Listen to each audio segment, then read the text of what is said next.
Hare Krishna, everyone. It's Madhuri Devi Dasi speaking, or Servant of Guru Nitai. In my make-believe recording studio, recording live, well, not really, in Montreal. So as if you notice, I've changed my location to my teeny, tiny, extremely cluttered room to here. Location is, well, once again, closer to the corner of Pinef than before. And I don't know if you can hear me because my mic is over there, very far away, but hopefully you do. I'm not on the ground anymore, better for my legs, and yes, I have a bad apple, sorry. On that note, headphone users, I'm so sorry. Hare Krishna, Hare Krishna, Krishna Krishna, Hare Hare, Hare Rama, Hare Rama, Rama Rama, Hare Hare, Hare Krishna, Hare Krishna, Krishna Krishna, Hare Hare, Hare Rama, Hare Rama, Rama Rama, Hare Hare, Hare Krishna, Krishna Krishna, Hare Hare, Hare Rama, Rama Rama, Hare Hare, Hare Krishna, Krishna Krishna, Hare Hare, Hare Rama, Rama, Hare Hare. Yeah, you can chant Hare Krishna on Bad Apple, which there's like, I don't know how many versions of Bad Apple out there, and we don't have, I mean, it's criminal. It's like so sinful, there's not a Hare Krishna one. And I would gladly do it, like I did right now. I don't have the knowledge how to edit a good Hare Krishna Bad Apple video. But yeah, I would totally do it. And if you think about black and white, well, Krishna's black. Yeah, that's Manohar right there. That's the deity I serve in Montreal. And he's also the face of the Darshan book. This is also the Bhagavad Gita, and on that side we have the Srimad Bhagavatam and all the rest of the books, which they're a huge inspiration in what I do. Okay. Once again, I have no idea if you can hear me correctly.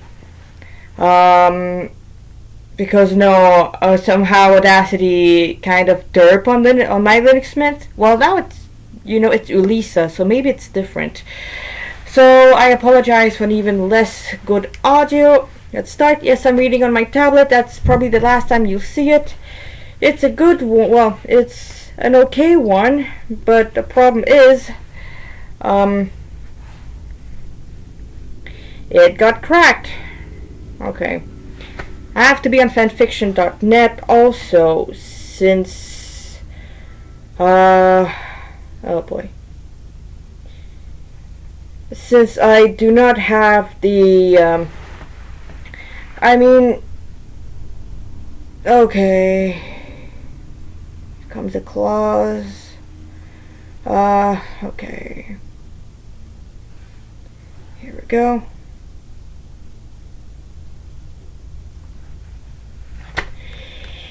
No, you don't have internet. Please don't try. I just want to reach my output here.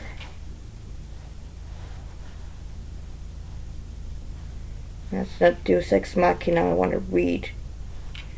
Not the coronavirus.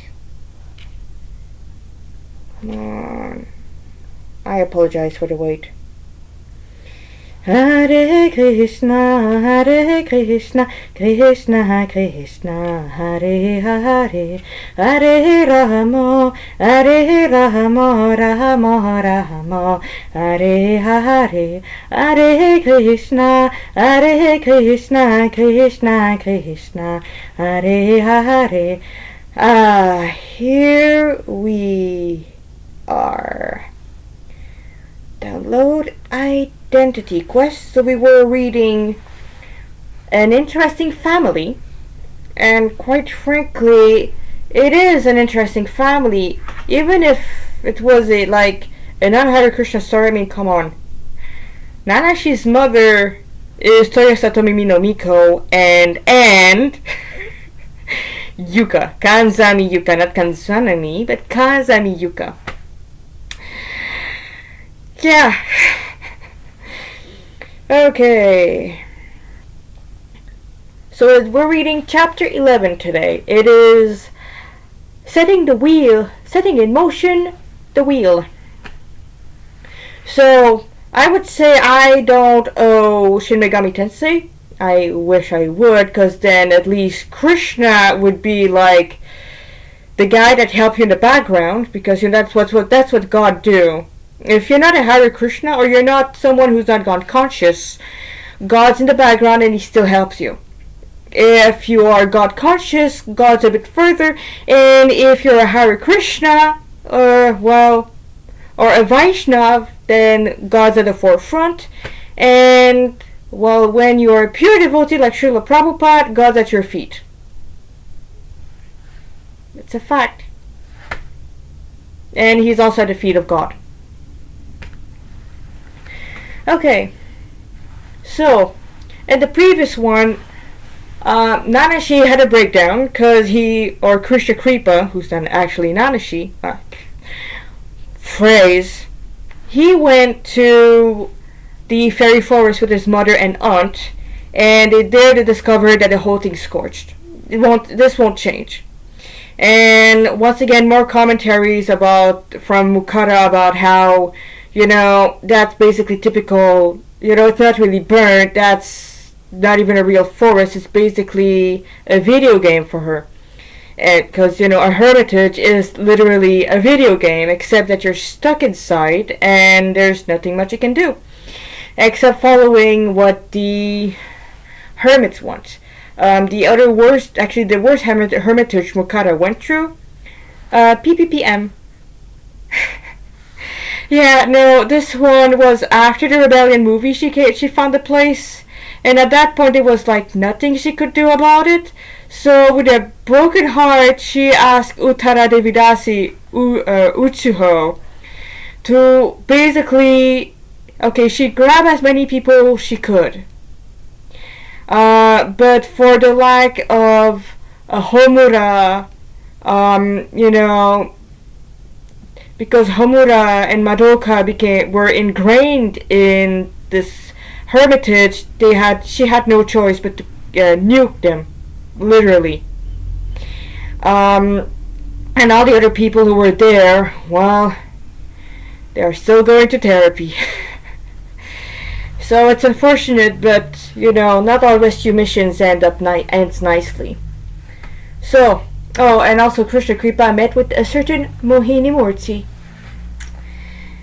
And yeah, basically he got his persona. Will he use it? I don't know. They walked further in the scorched forest. Nozomi would call for the names of her fairies, sometimes finding their remains, but more often than not, she would find nothing. Krishna Kripa could practically hear her fear and self-loathing about the whole situation. Situation he and his sister were a big trigger for. They passed the meadow where he and Krishna had played hide and seek. He could practically hear his sweet ankle bells ringing at every footfall, as the Lord of Countless Universe frolicked within him. Well, God also frolicked within all of us. We're just looking at the wrong way. And those moments of pure bliss, Kripa forgot his identity. There was only his Krishna. It was obvious he had fallen for the unattainable. And then Kripa noticed something. It was not as damaged as the rest. It was a tree. It was not as damaged as the rest. It was still scorched, but upon closer inspection, he realized that it was some kind of filter. Like the leaves and flowers were still there, but they had changed colors. He turned to his mother. "Mom, is this normal?" He pointed at the practically intact tree, only a covering of soot, and this layer made the ancient sakura look dead, still burning with its eerie blue flame. Mokara approached her son, peering at the seemingly scorched foliage from behind her glasses. No, not at all. This is not how scorched vegetation look like in real life. She turned her golden gaze at her son. But it is a cheap trick used by hermits to make their world change according to their scenario, his mom explained. Well, that's nice and all, Nozomi drawled, but it won't bring my subject back. She then kept going down the scorched path like a lioness going to a war. Once again, yeah, because Nozomi decided that, either she's looking for her subject and not looking for anything and being alone trying to fight giant, or she follows those Hare Krishna worshippers who may or may not be serving, the bad Krishna or the fake Krishna, but the guy who saved her previously with the big fat laser is trusting them. So for her, it's like either way I go, I'm in trouble. So I prefer to be in trouble with a somewhat friendly face than being in trouble, It's not like the hunters will help me now anyway. And this guy's way too powerful. And also Krishna had a bit of a hand to play in it. So Nozomi's with us, guy. Because, she's the queen. Mokara may be the prince, but we need the queen.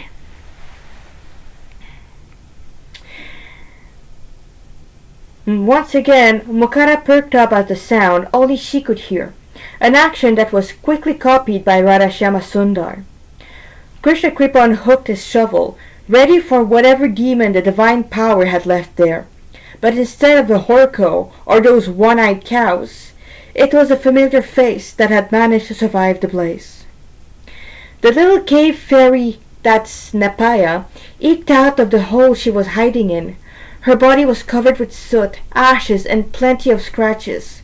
Her doe eyes were wild and filled with fear. Those same eyes fell on Nozomi, and Napaya burst into tears. Nozomi! She flew out of the hole in the tree and right into the awaiting arm of her queen. I got you, home girl. It's all right. Everything's fine.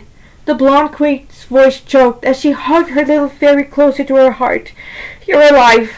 You're alive! She tried to suppress her sob, but Krishna Kripa knew how she must have felt.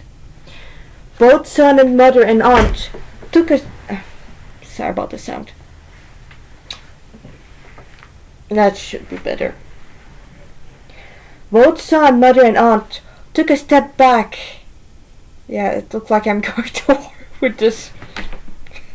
Sorry headphone users. I just thought it was funny.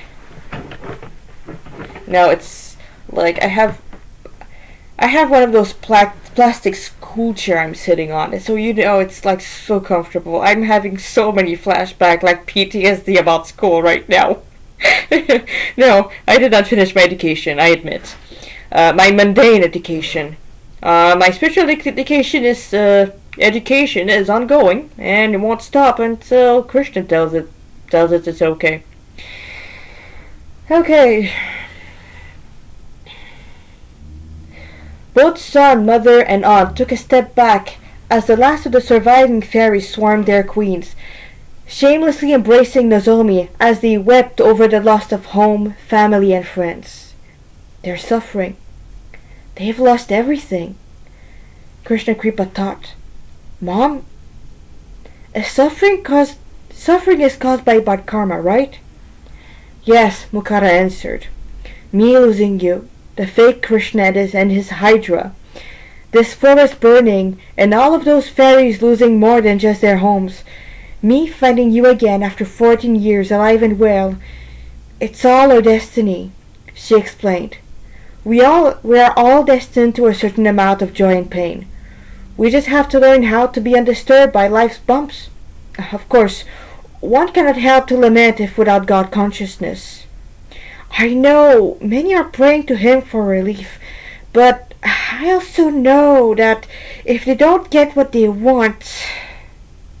Okay, that he was supposed to say that darkly. I know they are praying for him for relief, but I also know that they don't get what they want. They'd stop. Krishna Kripa spoke darkly. Mokara inclined her head, closing her eyes. The one problem with Christianity, Judaism, and Hinduism, and even Islam, is that they take God as their order provider, as their menial servant, if you will. Thing is, Krishna is the master of all, and our eternal position is to serve him, not the other way around. She spoke with great emphasis. He can change our fate if he so desire, or he can also not do what we want. Sometime Krishna will give wealth and what the beseecher desire, and sometime Krishna will remove everything and give himself fully to his worshipper. But it's up to him, she explained with a helpless shrug. And what about prayers? Prayers are good. It means the worshipper has some faith in God. The Vaishnavi wisely nodded. What you desire has more chance of happening if you pray to Krishna.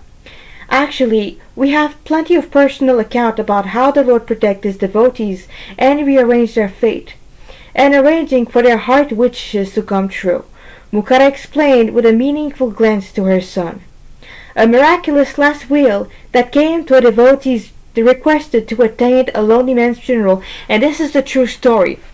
So what happened was, there was this one Prabhupada disciple who, she was very poor. Her husband had left her because, she became a Hare Krishna. He didn't, so he left her because, well, sometimes just being a Hare Krishna is enough for you to face it's like racism, but with religion. And I've had one god sister she didn't try to turn her Muslim husband Hare Krishna. She kept her practice hidden. Her husband knew, but she didn't do anything to change him. She would still cook meat for him. She would always be nice for him. My Gurudev, he told her, no, you stay with your husband and you serve him nicely. And she did try. She tried her best, but it came to a head, and now, well, I don't know if the divorce is still happening, but that's a broken family, and she did everything she could not to. And this woman, I think that's what happened. She was alone with kids, in debt, and she cannot work, and she cannot even find work. And every day she come to pray to Srila Prabhupada or Founder Acharya. And one day, there's this one acquaintance of her who asked, hey, so I have to go to this one funeral of this friend, but we're not really a friend. And, well, I cannot make it. Could you go in my stead? So she goes there. And she writes in the book that she was there. She goes there. People say their platitude. They lower the coffin to the ground. And then she comes back. A few months later, she receives a call from the notary, and he asks her for her name. And as it turns out, to those few people who attended the funeral, this dead man's wealth would go to, because he had no relatives. And it was quite a lump sum at the time. And even today, that would be an impressive lump sum. And with this, she had enough to get out of trouble. So this is what the last will is. A cancer that Lord Nrsimhadev removed before a dangerous brain surgery could rob a man of his faculty. So this is something which is much closer to me. So I have this one older friend. Her name, well, you can look up Girija. Maybe if Girija, if you're hearing this, hi, this is Madhuri. Of course, obviously. So Girija, she joined in Montreal years and years ago. We're talking like 5 decades ago. And she's also a Prabhupada disciple. So one of her son-in-law got cancer. We're talking, he has this tablet film. clatter, clatter, clatter. So he had this huge tumor growing in the ear. I mean, it's something anybody could see. You did not need to know that you didn't need to be a doctor to see it. It's that type of cancer. And he was in London. He was prepped. The neurosurgeon had the CT scan. He had it model. He had, it would be a very risky surgery because he had. Okay. This is something I learned from when Indra Yunuswamy recently got a cancerous melanoma removed, is that you cannot just remove the tumor. You need to remove the seemingly healthy tissue until it feels safe. And in the brain, I also had another friend who had a brain tumor also. And the tumor they removed at the back of the head. And after they removed it, his entire face, this side of the face, one side of the face was completely paralyzed. Cannot smile, cannot move. Completely paralyzed. And it was like a tumor big like this. So, and it was at the back of the head. This man had a tumor, by the amygdala and bunch of important things, including, he would have lost his hearing, basically. So while he's in London being prepped by the doctor, everything is, the surgery will happen. He has written his will and everything. Meanwhile, in Sri Mayapur, which, after the old coronavirus is over, to those who listen to what I do, to what I write, if you listen to this point, I give you the blessing that you will be able to go to Sri Mayapur, and I beg of you, go there. You will not regret it. It is so tourist friendly. And just go there, eat the food, take the picture, go inside the temple. Yeah, you can listen to our philosophy if it's up to you. You can also not listen to it and just have a good time, but just go there. You will not regret it. Anyway, there in Mayapur, we have this deity of Lord Nrsimhadev. I have that picture with me right now. And, type Mayapur Nrsimhadev, and yes, there is a picture of Nrsimhadev, which is black and gold. Hint, hint. So, this Nrsimhadev is known for his miracles. And so you know where I'm going right now. I'm talking, we have like a small booklet about the miracles he performed. And, even if you're far away, you can actually pray to him right here, right now. And Sri Mayapur Nrsimhadev will listen to you. He will listen to you. So, there in Mayapur, they're in front of the altar of Lord Nrsimhadev. And in Mayapur, you can offer big plates of bhoga or unoffered food like fruits, incense, flower garlands. And you can they sell the small one or the big one. Everything goes into the temple service, meaning paying for electricity, food, deity worship, and everything. So they got the big plate, they offer it. Girija's daughter is crying in front of the Lord, praying for her husband's safety. And meanwhile, they are following the surgery via SMS. No, it was a time where Zoom was not there, where Facebook was not there. It was, you had SMS, and, from India to London, So they're following, and the surgery is about to start, and then they receive one SMS about the surgery being cancelled. Okay, so what went wrong? Hubby got a malaise. Hubby is not healthy enough. Too dangerous for the surgeon, anything like that. No, not at all. The big fat tumor disappeared on them. Like it was gone, and those doctors have the proof of that miracle. Because once again, they have the medical record of that man. They have the CT scan. They have the MRI. They have the 3D model of a big fat tumor in a man's head, and next thing they know, it's gone. They check, yes, that's the patient. They check, yes, that's the right side it was supposed to be removed. We have all the mark, it's shaved at one side. What happened? Well, what happened is Nrsimhadev went gone.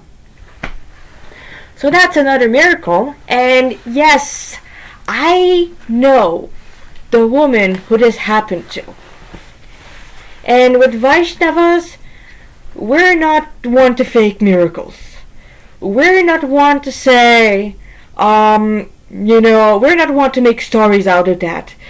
Because the Lord makes miracles crazy enough that, there's also another one in which, not with Nrsimhadev, but there was this one brahmachari in India, and he was staying in a hotel that was not quite finished, and the balcony didn't have any protection for falls.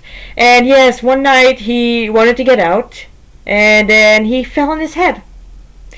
So there's no more signs that his brain is going, but they still decide to keep him in case that he would come back to consciousness. One day the nurse come by, and then she hears Hare Krishna, Krishna Krishna, Hare Hare, Hare Rama, Rama Rama, Hare Hare. Oh, the guy's awake. She calls the doctor. Doctor goes and check on him. No, there's still nothing. He's still unresponsive, but he's chanting the Mahamantra. Why? Because we're not the brain. The brain is basically your onboard computer. Like every car has an onboard computer, right? So the onboard computer is still glitched out. But we're sitting in the heart. And when you say, but how about heart transplant? Well, we're spirit, okay? Ghosts can go through walls and go through body. And they're considered still a subtle gross body. It's a subtle body. The soul is even smaller and more subtle. So it's basically, you get up, you change your chair, and that's a change of heart. Of course, the real change of heart happened when you chant Hare Krishna. Okay. And then, coming back, this is Mukhara speaking. And then there's your birth and survival. Mukhara gave a somewhat wobbly smile. But we're not looking for miracles. No, we're really not. We will ask Krishna for benefits if we really need to. Because we don't want Krishna to serve us, even if Krishna will serve us. We want to serve him, not the opposite. We're not even expecting them. The only thing one should pray for is to serve the lotus feet of Krishna's pure devotees. Once again, his mother's golden gaze didn't leave him. Kripa looked away at the tree where he and the Lord had climbed. Well, Krishna Kripa did the climbing, unwilling for his Krishna to get any more scratches after his stunts with the branch. He clenched his teeth and his eyes, willing the tears not to fall.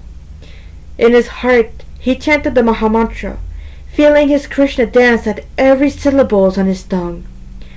Oh hey, he's not dancing along. Good.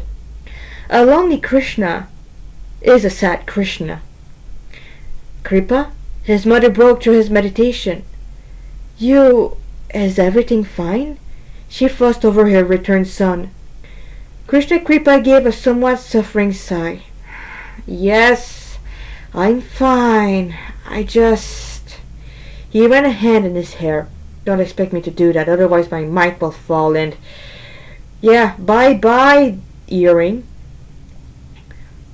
Overwhelmed, missing him, Mukhara deduced. Krishna Kripa didn't have to speak.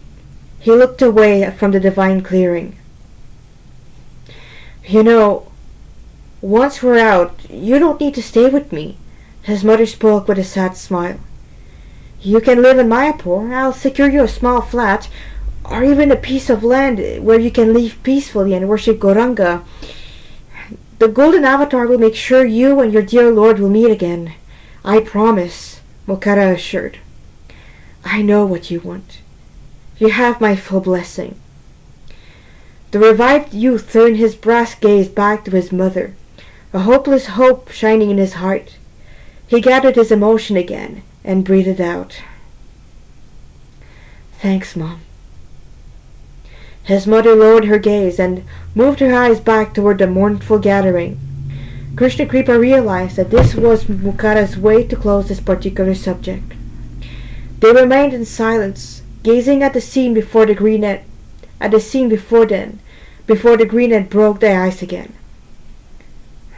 Mom, so many people prayed to him, but sometimes Krishna doesn't make the desire true, he began, moving away from this particular subject.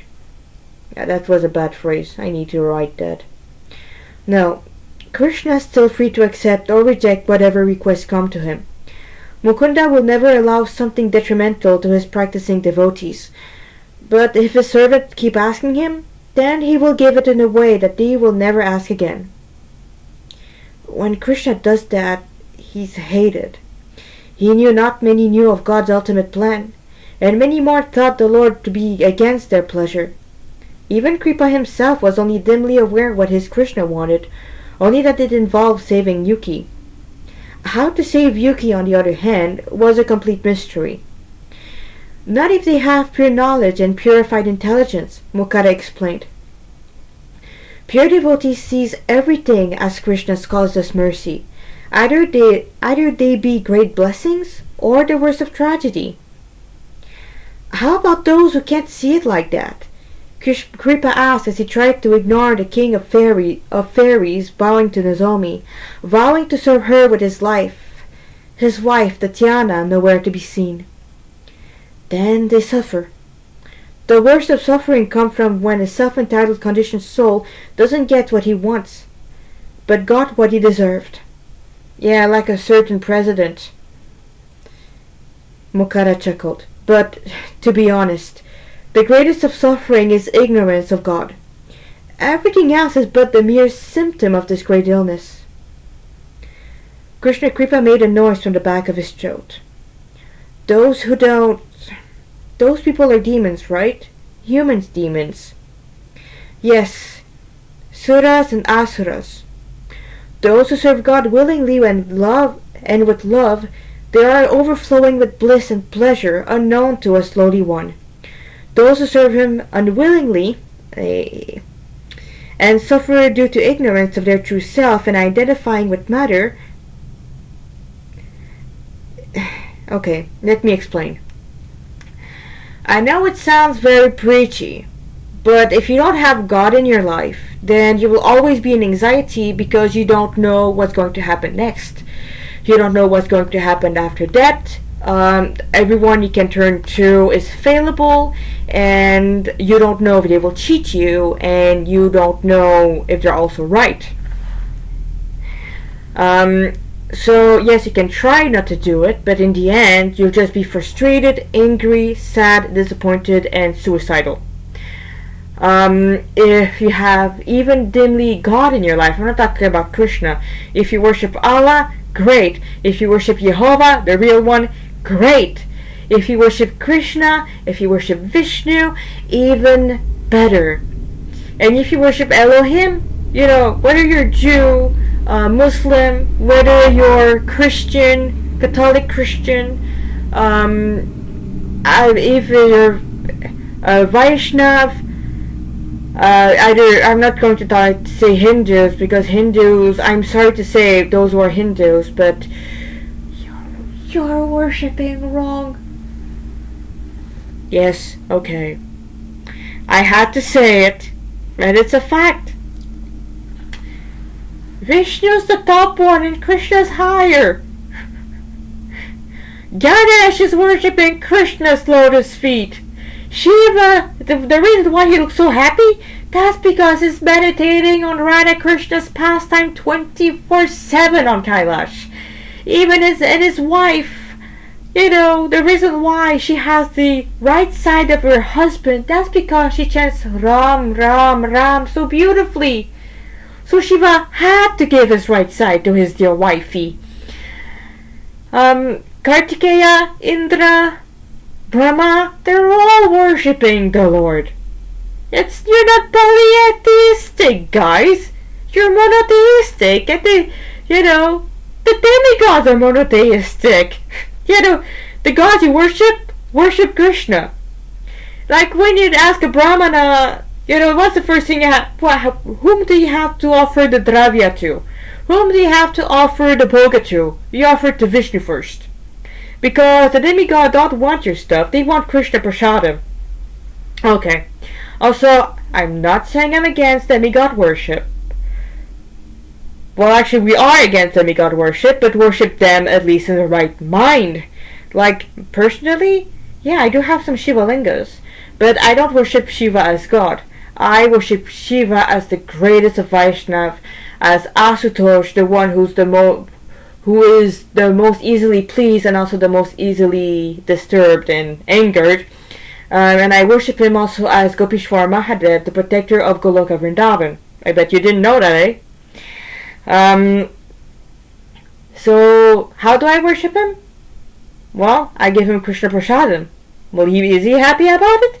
Well, yeah, that's how they worship him in Nandagaon, or Nandagram.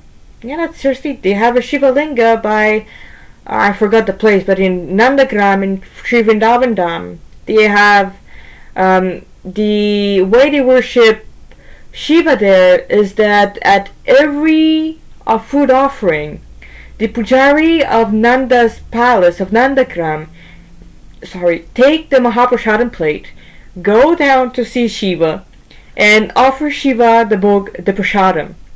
Does Shiva accept it? Oh yeah, absolutely. It's actually an offense to God not to accept prasadam. But it's like so delicious. Those who don't take it, I mean, they're a fool, because it's like the best food ever. Even if you don't care about the spiritual benefit, prasadam is amazing, guys. Like, because it's cooked with love and devotion to God. It's the most amazing food you can have. And no, even if you try to cook out there in your home, you will never be able to do the same thing. You know, it's amazing. You need to try it. You know, I know in my temple we're doing prasadam distribution right now. And you can contact your local Hare Krishna temple if it's open despite the pandemic. And if they do have, like we have like a at Hare Krishna Montreal prasadam distribution, click there. We'll send you a plate. We can deliver up to Laval. If there's any Montrealers around, they'll know what I'm talking about. Okay, where were we? So I was saying that as a devotee, even if you have some knowledge about God, your suffering is less. You're less fearful because you have God protecting you. The guy, you have like your friend with the CEO of a company or your friend with the president. So, like, I'm telling about like good friend, or like think about the person you're really looking up to. You're the one you have the most trust into. And that person is infallible and loves you more than you love him. If you're in trouble, will that person bail you out? Absolutely.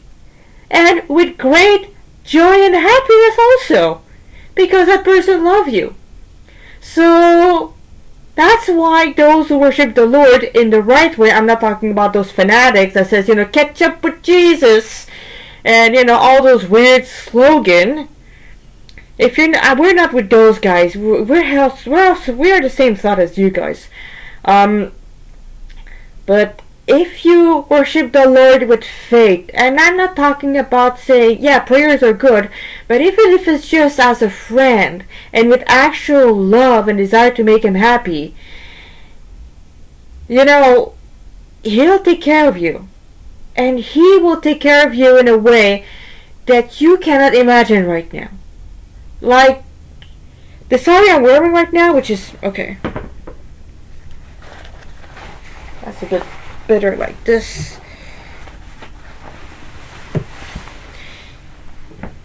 Like, all I have right now, all that I'm using, come from him.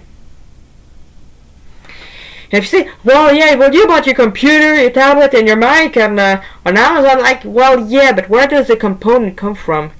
Excuse me, but scientists cannot make an atom They cannot make a neutrino. They cannot make the smallest thing in the universe. So God can make them. Yeah, the primordial slurry. Yeah, they talk about the primordial slurry, but where did this primordial slurry come from? We have the answer, but it involves God. So they don't want to. They think, oh, that's not scientific. Well, the Big Bang Theory is not very scientific either, because we have the answer, but you're kind of like very determined toddler who want to get a jar of cookie, but he doesn't know, that he knows it's a jar of cookie, but he doesn't believe in a jar of cookie. Okay. So, yeah, hot topic. Those who serve him unwillingly suffer due to ignorance of their true self, and they identify with matter. It's an eternal war that only the Suras can win. Sura meaning those who worship the Lord. And now, it's not because God is biased, because if Krishna really was biased, the term Asura would not exist, and those who go against him would simply be deleted. But it does not happen, and I've read the entirety of the Srimad Bhagavatam, and there is no such incident. The Lord loves us so much, we can be the biggest demons and we will always exist. Yeah, think about that. And if you think, well, God does not exist, well, okay, have it your way. Have fun with your anxiety about the whole coronavirus and whatever else will come our way.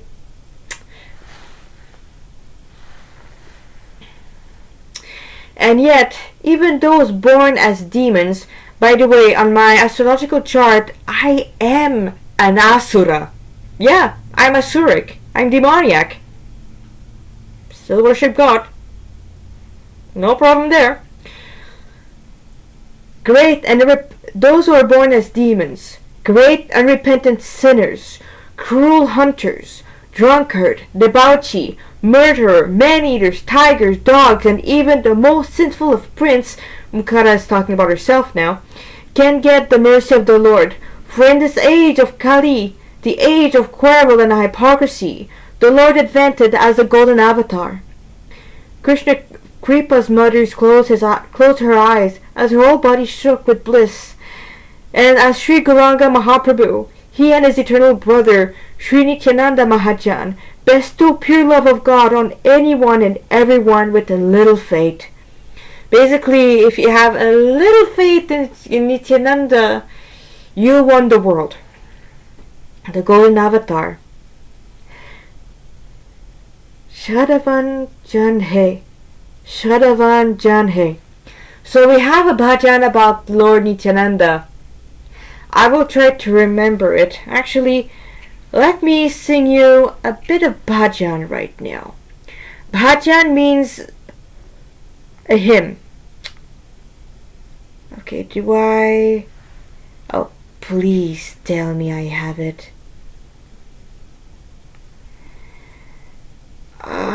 No.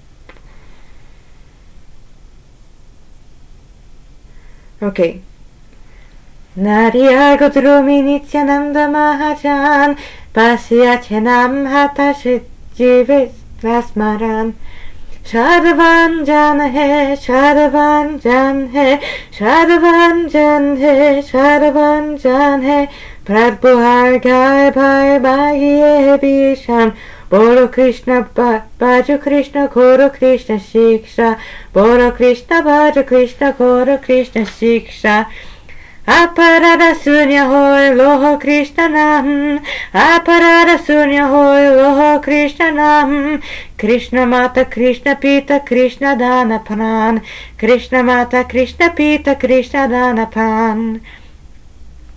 And that's what I remember. It's basically worship Lord Nityananda.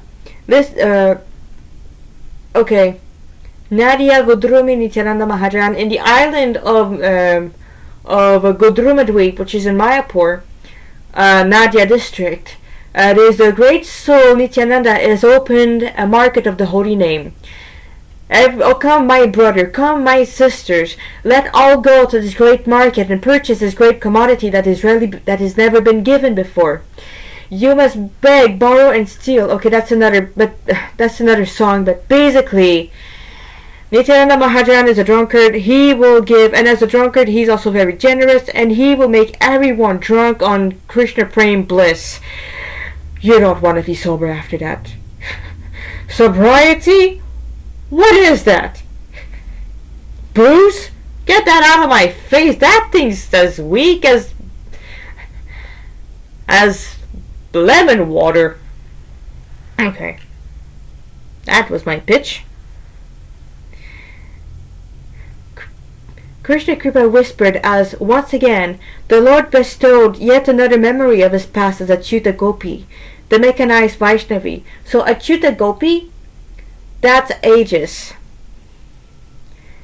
Nitai-Gauranga, Nitai-Gauranga, Nitai-Gauranga, Nitai-Gauranga, Jai Sachinandana Gaura Hari, Jai Sachinandana Gaura Hari, Jai Sachinandana Gaura Hari, Jai Sachinandana Gaura Hari.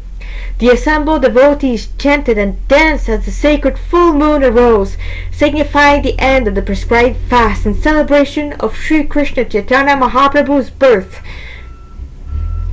Krishna endowed. The temple was filled.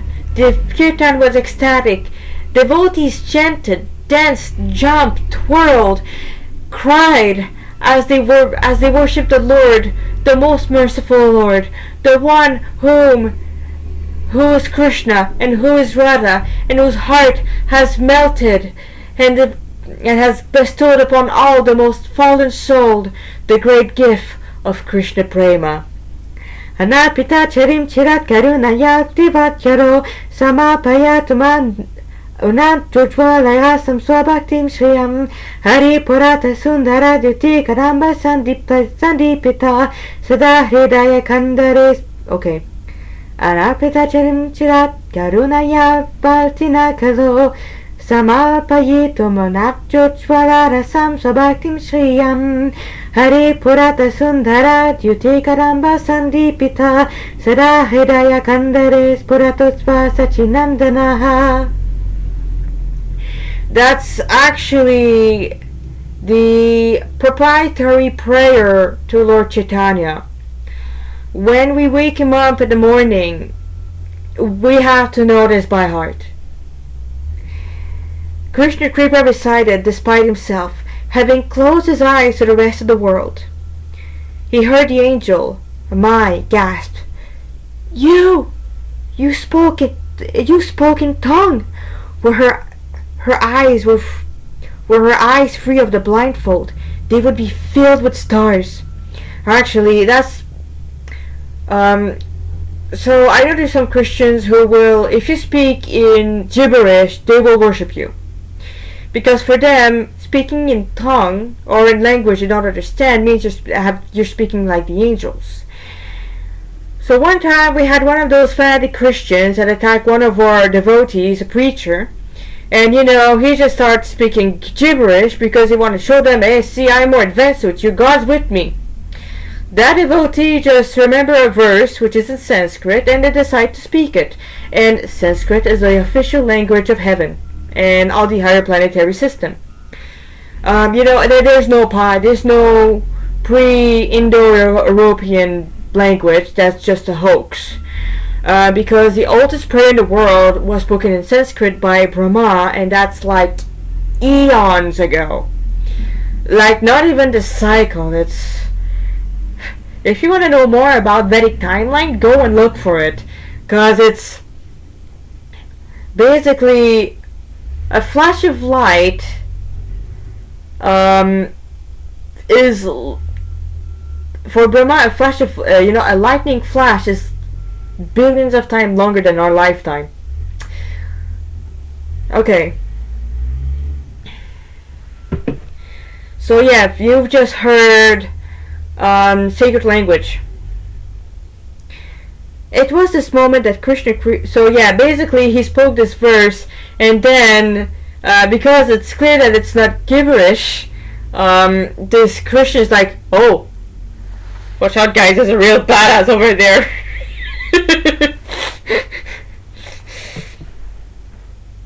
And that's like, even me, who's not a scholar, know some Sanskrit verse. It was at that moment that Krishna Kripa realized that he was now the center of attention. Everyone was looking at him, and the angel with clear fear. "He's with them!" he heard a fairy harshly whisper to her companion.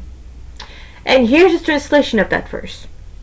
"May the Supreme Lord, who is known as the son of Srimati Sachi Devi, be transcendentally situated in the innermost chamber of our own heart." Radha Shama Sundar began to recite, her palms folded as she became the cynosure of the scene. "Resplendent with the radiance of molten gold, he has appeared in the age of Kali by his causeless mercy to bestow what no incarnation has ever offered before, the most sublime and radiant mellow of devotional service in the mellow of the ever so sweet fifth mellow of pure and causeless devotional service." She finished with a flourish, turning to her nephew with bright smile. Okay. I'm gonna take a risk and expose what it is. Amorous love. I know, all of you will more or less like, amorous love? Yeah. So, basically, we worship Krishna as the lover of the married gopis. Now, why do we do that? Well, because if you were to see those gopis, first of all, those husbands don't really exist. And if those husbands are there, those husbands are an expansion of Krishna. And those gopis have always meditated on the Lord. Since the moment they were born, that's what they were aiming for. And they were doing this for Krishna's pleasure. And once again, in the spiritual world, it's a play. It's like, I'm sure you've all read at least once those romance novel, fanfiction, sitcom, rom-com, drama-com, romance, whatever, about a woman where husbands were terrible and was looking for someone better, and who ended up cheating on the guy who was actually very terrible. And while people will say, the moralists will go toward when they got married, everybody, that's their guilty pleasure. Because you want to root for the girl, you want to root for the guy, and it's a story everybody will love. Because that's what's happening in the spiritual world, and that's what they love. Bhakti is about feeling. And, in the marriage, because Krishna is also married, basically Krishna has all the relationship.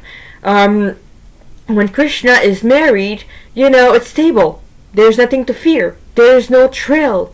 There's no, you're married. The moment you're married, the ring's on. Yeah, so now it's accepted by society. You don't have to fear about it. But at the same time, it kind of become, boring. Oh, yeah, sure, you can spice things up. No, people spice things up quite often. But why did they have to spice things up in the first place? Because it became stale. But if you look at amorous love, well, you don't need to spice it up.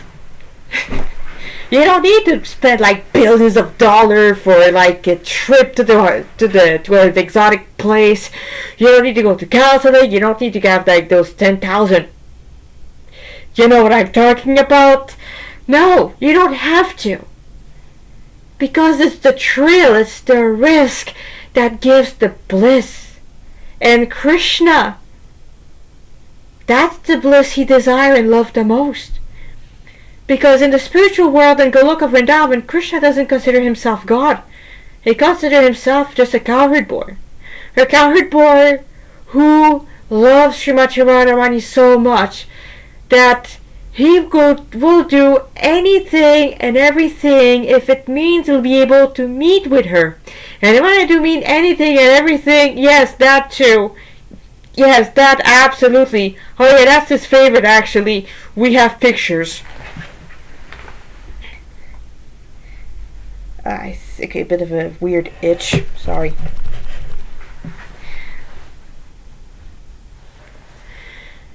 So this is what Lord Chaitanya gave us. And before you think, oh, Lord Chaitanya must be quite the guy, well, he was extremely beautiful, but he was also extremely renowned. We're talking, there's incident in which a woman bowed to his feet and he just ran to the Ganges or the closest piece of holy water and just threw himself there. And there's also an incident in which one time there was a young woman singing to Lord Jagannath, and Lord Chaitanya thought, oh, that's a young boy. But then, so he wanted to hear it because she was singing about Krishna, and Lord Chaitanya is addicted to Krishna like anything. Yeah, it's Krishna addicted to Krishna, because even Krishna thinks he's sweet. So that young boy, when one of his aides warned him, like, no, that's a woman singing. He aborted the mission, and thank you, you saved my life. And so Lord Chaitanya stayed 48 years on the planet. He is a confirmed avatar. He is predicted. You can Google it. Lord Chaitanya's proof that Lord Chaitanya is God. And he will not just find like those people saying miracles. He will have thousands of year-old scriptures predicting his advent. Just like with Lord Buddha. Yes, Lord Buddha is also predicted in our holy scriptures, and so is Lord Kalki. So Lord Chaitanya, he's a personified form of, he's God, he's Radha and Krishna in one body.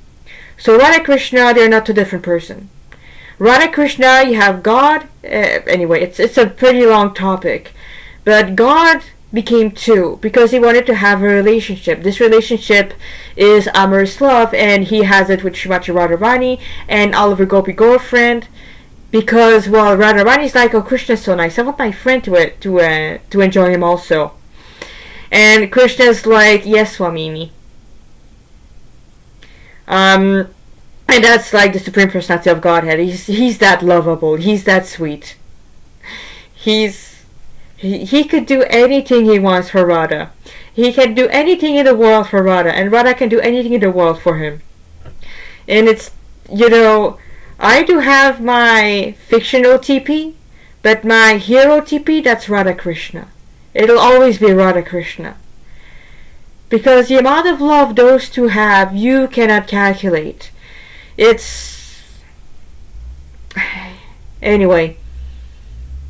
So if you want to have even a bit of that love and share some of this bliss, we worship Lord Chaitanya, who basically, if you want to attain Radha Krishna as a lover, you need to give up everything in this world. Meaning you need to give up your family, you need to give up your friend, your mundane friend, you need to give up your mundane wife, you need to give up everything, all your sense gratification, and live at the mercy of the Lord while you preach His glory. And this goes to, we have devotees who died doing that. Some were murdered, some were killed by mobs, some were, we have Jayapataka Swami, who's, if you look him up, you see that, he had a stroke, and he looks overweight, but that's because on one of his preaching in one of the more dangerous places, he got his throat cut off. And he managed to stop the blade by putting his finger in the way just before the second jugular was cut. But because one was already cut, they had to give him a blood transplant. And unfortunately, because it was in a country which anybody could give blood, in the particular blood transfusion he got, there was hepatitis. And the hepatitis slowly but surely destroyed his liver. And after this destroyed liver, he got a stroke. and he got paralyzed. But let me tell you something. He may be paralyzed, but he's still moving by his own power. Yeah, so he had this crazy wheelchair bike combo, and I've seen it personally in Mayapur. Yeah, just when he returned. So he's still mobile, he still moves, and he's still burning out servant every 6 months. Because he knows he's not his body. So he keeps preaching, even if we cannot even hear what he's saying. He will still speak the glories of the Lord. He's amazing. He's one of the biggest, there's Srila Prabhupada, who crossed the ocean at age 70 and started an all-international movement that still keeps going strong 50 years after it started, even if he's not present. And then there's Jayapataka Goswami, who, his body's, some of his God-burning God sisters are like, please just go back to Godhead. You're suffering so much. Just go. You've done enough. But no, he's still with us. Well, there's some concern about his health as always, but he's like beyond his body by that point. He's like, the body's just a meat puppet, and he's driving it to the ground. So recently, by this I'm talking, is it 2 years ago or 1 year ago? No, that's 2 years ago. Or like 1 year and a month? Yeah, 1 year and a month. No, actually, I'm terrible with time. So he got a full transplant of liver kidneys. And yeah, I saw him, well, I didn't saw him coming back because there was like so many people. I mean, they had the army there. Jayapataka Goswami has, when he goes somewhere, he's like, it's kind of like the Pope going somewhere in the Vatican. And no, I'm not saying that to be blasphemous, that's just how it is. And, so yeah, I actually saw him, it was during the night.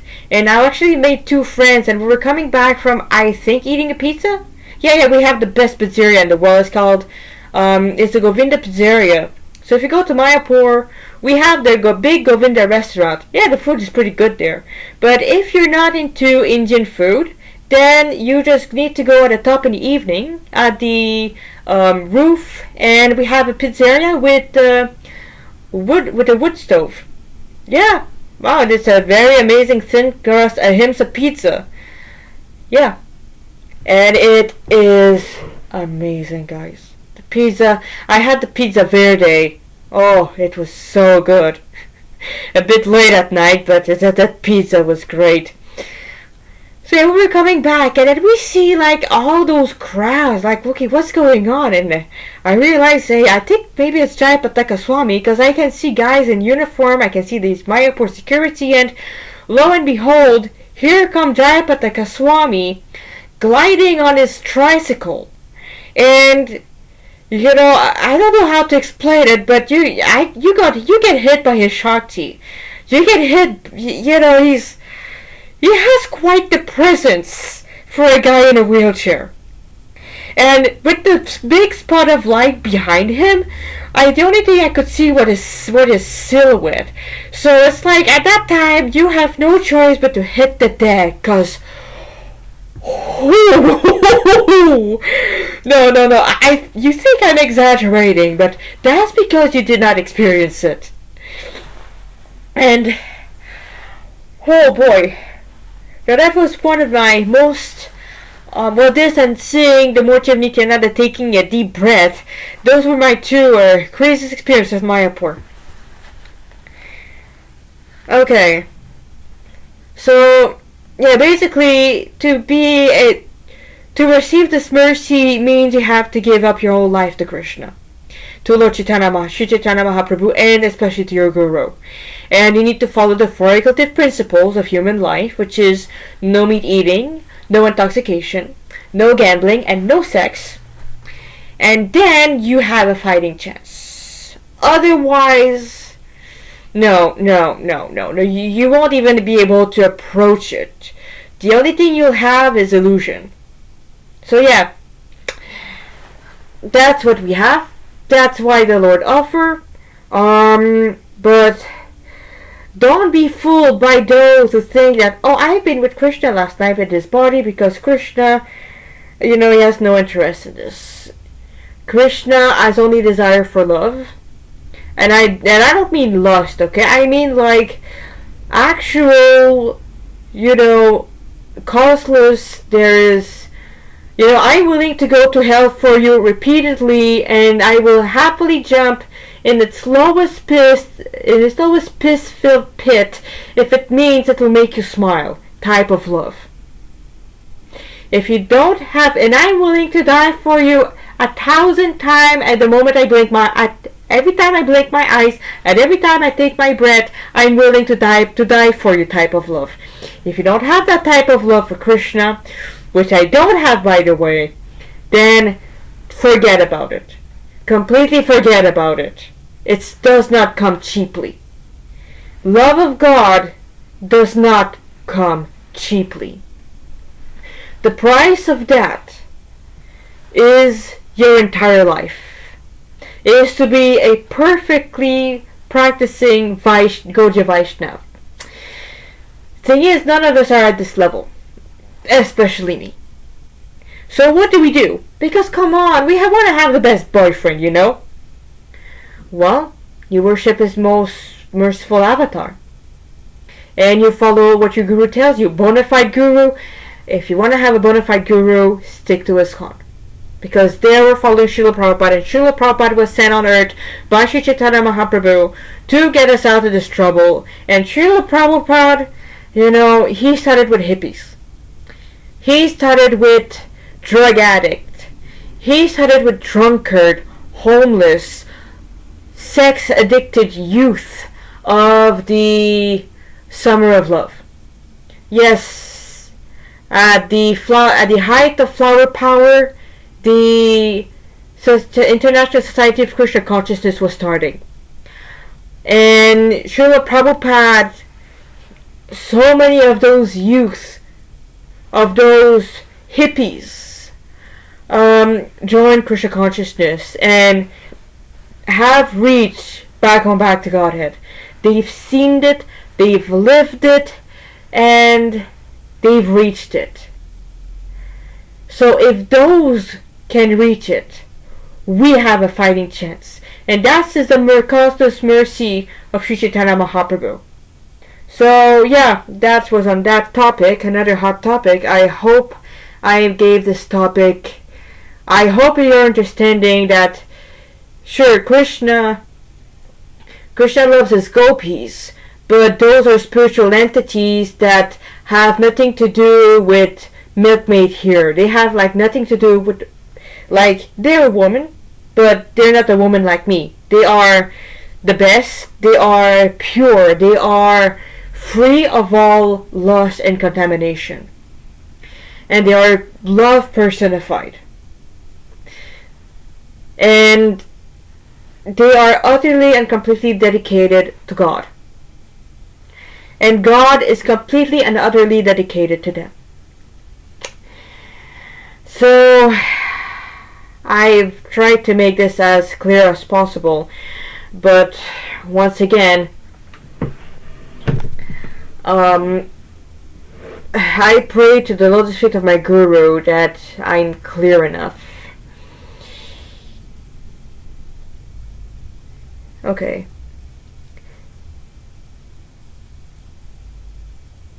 So, that's what Radha Shama Sundar is talking. She's still talking. That's my fab verse of the Chaitanya Charitamrita. Know this one by heart. The Kasha then turned to the assembled group of faith survivor. Alright, y'all. Name's Radha Shama Sundar, born in hell, worked as a sin-sack lugger for 148 years, straight in the Dainip on Furnace Room 8. She loudly introduced herself. The other handsome one there is none other than Prince Toyosato Mimi no Miko, reborn after a 1,000-year nap. We call her Mukara Devi Dasi now, and the scrawny kids that smell like basils none other than their son returned for the claws of death, and his name is... Krishna Kripa saw his mother blanched, and he realized what she was about to do, what Radha was about to do. Radha, don't! Ganzami Krishna Kripa, born of the Prince of Japan in the Govinda Vallabha Garden in the 23rd of November 2023 on the sacred month of Kartik, the Hellcat boldly declared to the assembled forest fairy. Nozomi looked at the sacred trio. She held no fear in her eyes, only tired surrendered. All three of us are the servant of Lord Sri Krishna, and that piece of dried crab that burnt down your house, the Polytheistic Alliance, we don't like him. Run across her arms. They are fraud, and we don't like them frauds. Mokara stepped forward, obviously praying to the Lord for mercy, as she began speaking to the dumbfounded group. We come from outside the dome, in a place where no bomb fell. In reality, Mokara took the stunned and confused born silent as an opportunity to speak.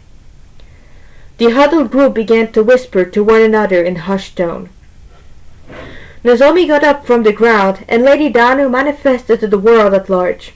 Her eyes narrowed behind her white mask. Prove it. No problem, lady. Catch!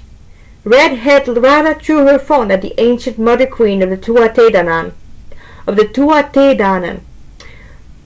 Okay, so Lady Danu? Well, yeah, she's also spoken of in the Srimad Bhagavatam. She is named after a holy river of India. So yeah, there's a river Danu. And she is one of the wife, I believe, of Kashyap Muni. Well, I don't really remember that much, but yes, she's eons old. Nozomi deftly cut the bauble-heavy microcomputer, knowing that Danu wouldn't know a thing about technology. Just look in my gallery, the latest one. Nozomi fiddled with a somewhat recent model, and then her eyes grew wider, as were the eyes of Lady Danu. Wait, no, this can't be. Nozomi shook her head in sheer disbelief. That's Kinshisho Park. Yeah. Is that daylight? Lady Danu asked, her mask showing bewilderment at the picture. I've never seen so many happy humans in my life. Is it real? It is, Queenie. So many humans. But how can this... No, that's not possible. Nozomi pressed her hand on her head, grabbing a fistful of hair. Krishnakripa heard his mother sigh as she glared at Radhashama Sundar. She approached the two queens, her stride ghost-like and regal at the same time. Hey, wait a minute. My mom's the old Prince of Japan. Yeah, okay, let's go with that. At this point in his life, Krishnakripa realized he should just stop worrying about the bomb and just roll with the hits. It was simpler than that. Miss Nozomi, we need to talk. Mokara spoke with a very surrendered edge to her tone. Okay. So, how long have I bored you for? Sorry, my computer went to... save screen. An hour 13? Yeah, okay, that's long enough. And it's already dark outside, and I'm getting pretty tired, and I'm sure you're tired also. So I'm not sure if you will hear the whole thing. Thank you for being here. And thank you for listening to everything. You have all my blessings. So I hope this entertained you and brighten your day, and I also hope I was clear enough on subject. If I've made a mistake and if one of you misunderstood it, I apologize. It's not your fault. It's on me. Have a good life, and please don't be afraid of the vaccine. I mean, I'm gonna take it myself, and I will do it in the name and the honor of Bhakti Charusami, who passed away last summer from the coronavirus. He was in Florida when that happened. So yes, I will take this vaccine and I will go through the whole post-booster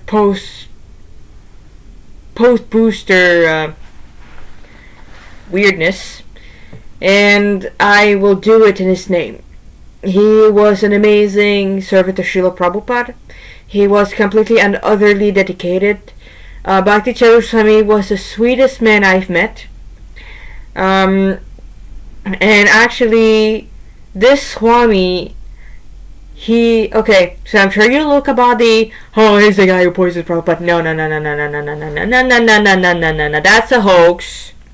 Given to us by our fake sect, the Ridviks. For them, they could not accept the fact that Srila Prabhupada passed away, and thus they say, they poisoned Prabhupada because Prabhupada said he felt like he was poisoned. Well, that's because Prabhupada, that was at the end of his life, and they were trying Ayurvedic treatment to make him feel better and to even save his life.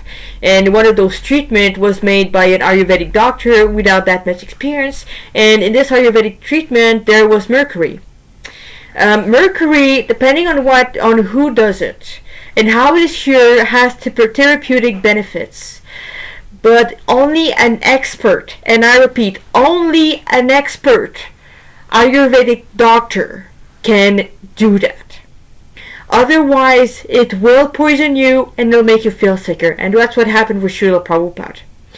And because it said it feels like I've been poisoned, everybody says, oh, I'm sure the guy who cooked for him is the one who poisoned him. The thing is, Srila Prabhupada is a pure devotee of God, of Krishna. Many times he knew things that nobody knew, that people thought he would not catch. Like, okay, in our temple in Montreal, it used to be an old church. And before Srila Prabhupada came, the last time in Montreal, the temple president removed all the pews and put them in the very back of the now temple, behind a tarp. And then he says, well, Prabhupada will never look there because, it's like out of the way. It's the asana of Srila Prabhupada is facing away. We have picture about that.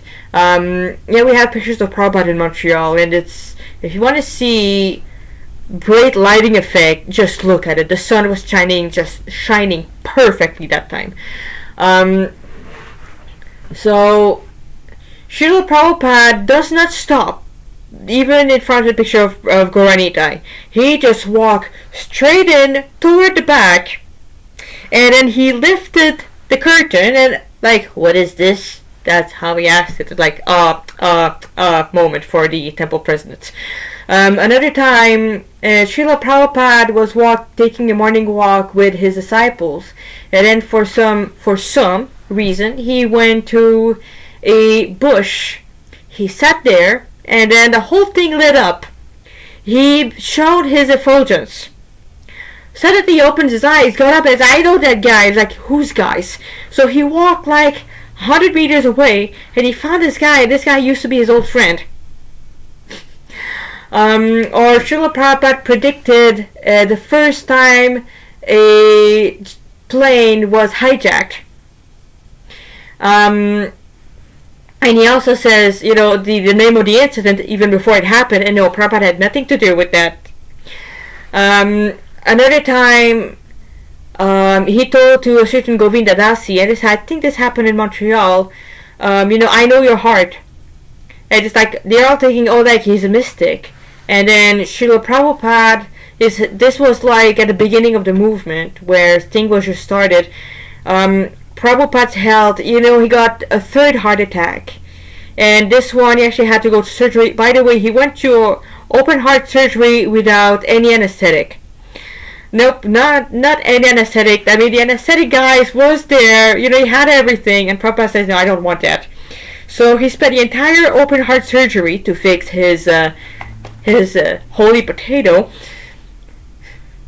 Potatoes are delicious because Prabhupada's heart is, sorry about that, I just went off topic. Why did I call it a potato, Krishna?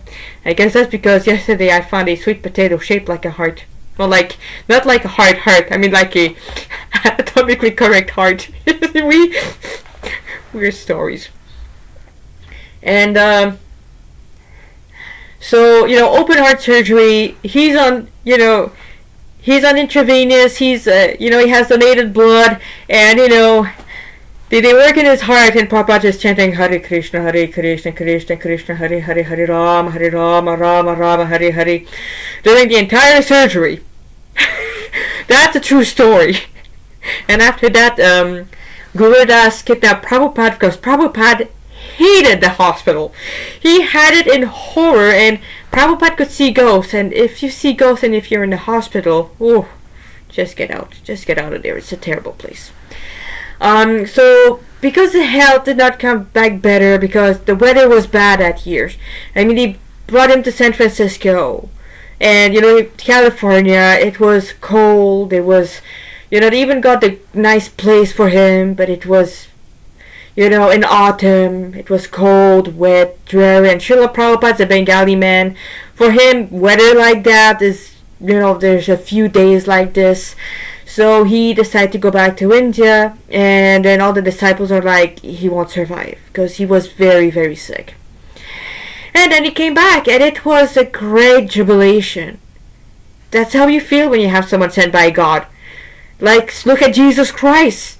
We're still crying for him. We're still celebrating his sacrifice. We still love him. Same thing with Srila Prabhupada.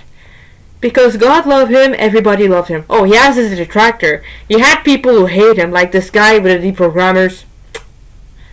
Terrible man.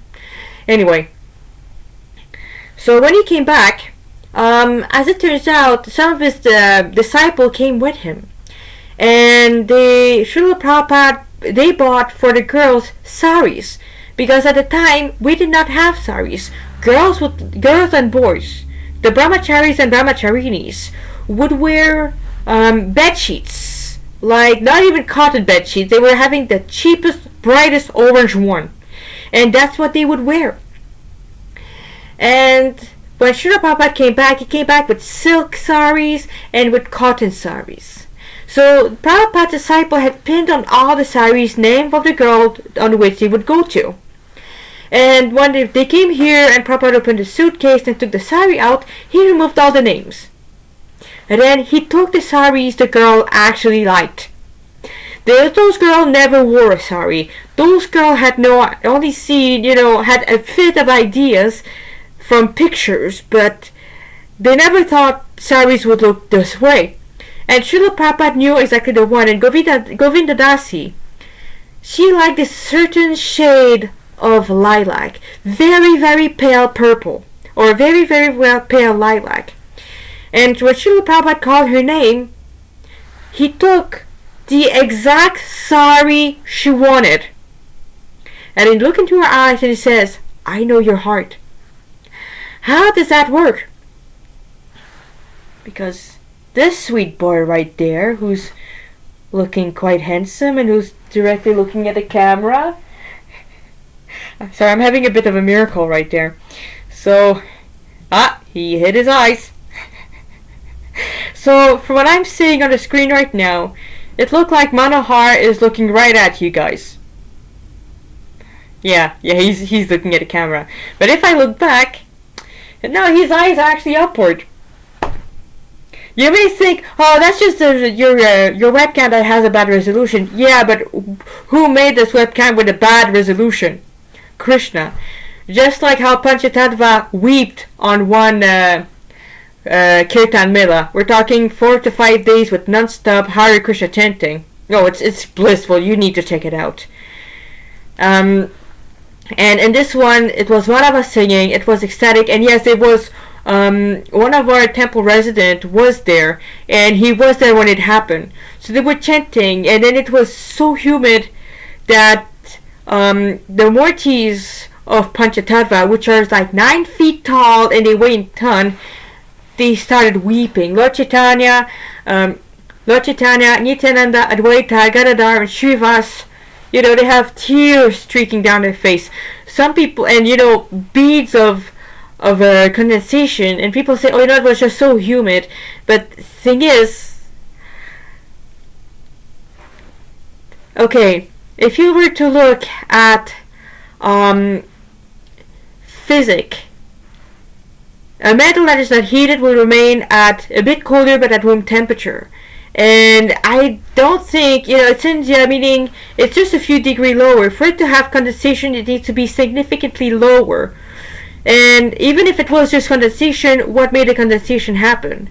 So we have like a picture, and you can check it up, crying Panchatattva, and you can see, it happened nowhere else in their body except their eyes. And they are weeping. They are crying. And we've had the same experience in another Panchatattva in Omsk. I saw the videos on Facebook once. And basically, they're installing those deities in Omsk. And so when you're installing a murti, you need to open their eyes with one eye is ghee, one eye is honey. So the guy take a small brush and brush the ghee and the honey on the corner of the eye. When he did that to Panchatattva cried. So I'm not sure where Omsk is. I don't remember if it's in Ukraine or in Russia. But one thing for sure, it was in USSR. And our Russian USSR, the devotees in this place, look at for the book called Salted Bread. I won't spoil the ending, but you will cry, and it's 100% true story. Our Russian devotees, the beginning of their movement was not just happy hippie movement. It was, if you get caught, you're lucky if you're in the gulag. I mean, torture, like putting drugs at the bodies of their head, putting them into sheer agony. Listen, I had a hernia surgery, and I asked them to freeze my spine so I wouldn't feel anything under, so I was still conscious during the whole thing. But the day after, I had the worst migraine ever. It's like somebody's trying to pull your brain from the hole in the back. It was that painful. Those person got stuff, they got injected right there at the base of their spine. Some got tortured. Some, many died. That's the Russian devotees. Truth is, the Hare Krishna movement is happy and blissful, but we're not without suffering. We're not without a hurdle. But if you look right now, in Russia, the devotees in Russia, sure, they may not have temples. Sure, the Orthodox Church may still be trying to, stop them. And, the government may also be trying to stop them. But they are one of the strongest congregation we have. And if you have Russians in your temple, we have a few, and they're like, I love our Russians devotee. I mean, they're so dedicated. They're so loving. They're just amazing. Okay. So, Lublu, or Lublu, good night, or good evening, or whatever time it is. Please chant Hare Krishna, Krishna Krishna, Hare Hare, Hare Rama, Rama Rama, Hare Hare, and be happy. Bye, y'all. Au revoir.